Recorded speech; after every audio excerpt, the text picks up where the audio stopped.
भगवान शिव के भारत देश में मानने वाले भी बहुत हैं जी। लेकिन इन पे सवाल उठाने वाले भी सबसे ज़्यादा हैं। तो भगवान शिव की ऐसी बहुत सारी चीज़ें जिस पे सवाल उठाए जाते हैं, जिसमें से एक है उनका भांग पीने की आदत। ऐसे कहते हैं कि भगवान शिव भांग पीते थे, तो हम अगर नशा कर रहे हैं तो क्या ही गलत करें, जब आपके भगवान पी सकते तो हमारी इसमें क्या तकलीफ है भाई? तो इसका क्या जवाब देना चाहेंगे आप? मुझे लगता है भांग पियो, गांजा पियो, धतूरा खाओ, और मुझे लगता है परम शिव के तत्व बनो, जहर खा लो, ईश्वर पिए। जो भगवान करते हैं वो सब करेंगे हम। तो करिए, जहर भी पीजिए, जहर पीजिए, कंठ में रोक लीजिए, हम कल से आपकी पूजा करेंगे।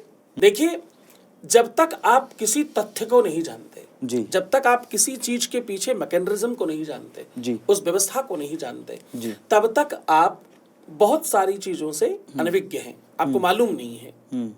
जहर जब महादेव पान कर रहे थे, विषपान जब हो रहा था, समुद्र मंथन हुआ, उससे विष निकला, आप सब जानते हैं। समुद्र मंथन कृत्वा हरे लक्ष्मी हरे विषम भाग्यम फलित सर्वत्र न च विद्या न च पौरुषम। भांग है क्या?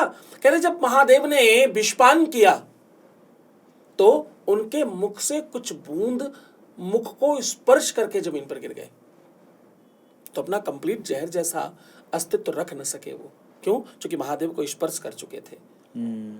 क्या बात है।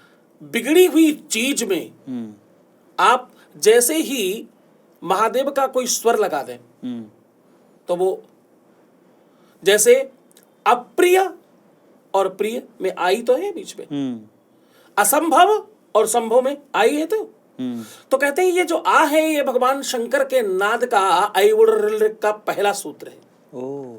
इसको लगाया तो निगेटिव, नहीं लगाया तो पॉजिटिव। परमात्मा से जो स्पर्श कर गया वो नकारात्मकता भी सकारात्मकता में परिणित हो जाती है। जो ईश्वर के पास पहुंच गया वो बिगड़ा हुआ व्यक्ति भी ठीक हो जाता है। एक स्तुति है, बड़ा लोग पढ़ते हैं, बोले भय प्रगट कृपाला दीन दयाला कौशल्या हितकारी। क्या है? बोले भय से प्रकट हुए भगवान। भगवान कहां से प्रकट हुए? भय प्रगट, भय से उत्पन्न हुए। जहां भय है वहां परमात्मा है, अथवा जहां परमात्मा है वहां भय है। भय कौन सी? गलत न करना, बुरा न करना, परमात्मा देख रहा है, इससे पाप होता है, गलत न करिए। तो जैसे ही बुरी चीज परमात्मा को स्पर्श करे तो क्या होगा? वो अच्छा बन जाएगा। तो परमात्मा से स्पर्श करते ही चीजें अच्छी हो जाती। तो वो जो जहर था वो महादेव से स्पर्श हुआ, वो जमीन पर गिरा, वो एक औषधि बन गया, वो एक वनस्पति बन गया। अब ये भांग क्या है? भांग वो औषधि है जिसमें नशा है, जिसमें जहर है, जिसमें ब्लड को सर्कुलेशन तेज करने की क्षमता है, जिसमें किसी को मार देने की ताकत है। जहर है ना, इसके अंदर एक और चीज है, इसके अंदर परमात्मा तत्व है, इसके अंदर ईश्वरीय तत्व है। आयुर्वेद में भांग से ज्यादा बड़ी औषधि नहीं है कहीं। अरे वाह। आपके त्वचा में कोई दिक्कत हो, कहीं भी जहर हो गया हो, जरा ध्यान समझना। बहुत बार लोग कहते हैं शरीर में विष व्याप्त हो गया, आयुर्वेदाचार्य ऐसा बोलते हैं।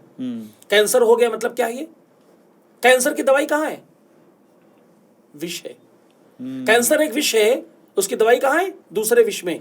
किसमें? भांग में, धतूरे में, गांजे में।